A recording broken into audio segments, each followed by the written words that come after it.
Turnamen basket 3x3 berlangsung dalam kejuaraan khusus di Sekolah Raja Wali Bangsa.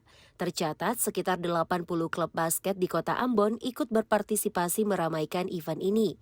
Klub basket yang dilibatkan dibagi dalam beberapa kelompok umur, mulai dari kategori U15 putra-putri, U17 putra-putri, U19 putra-putri, U21 putra-putri, dan kelompok umum. Keseluruhan klub bertanding selama sepekan dengan sistem penyisihan awal bagi seluruh kategori hingga grand final. Beberapa klub basket yang berlaga, ada nama-nama yang cukup bersinar dengan prestasi yang membanggakan. Seperti klub Kapitan, Cakalele, Garuda maupun Prakat yang sering menjuarai event turnamen basket.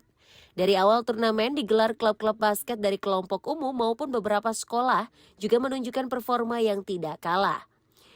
Klub seperti Semandu, Propeller, dan Prakat juga bermain gemilang. Di ajang turnamen 3x3 ini, pengurus Perbasi Maluku sangat berharap bisa mencetak pemain basket potensial yang nantinya bisa direkrut untuk memperkuat tim basket Maluku.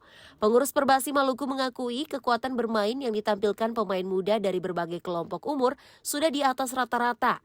Mereka pun akan diseleksi dalam setiap event turnamen yang sudah diagendakan Perbasi Maluku. Event 3x3 di sekolah-sekolah, 3x3 maupun 5 lawan 5, itu adalah bibit yang paling penting untuk pembinaan. Ketika event itu berjalan dengan kontinu, praktis, akan muncul bibit-bibit yang bisa kita ambil untuk kita bina ke depan, di klub maupun di Maluku Elite. Hingga sesi final berlangsung, sejumlah klub berhasil menjuarai beberapa kategori. Dari deretan nama pemenang, klub Garuda keluar sebagai juara 1 kategori umum putra dan putri.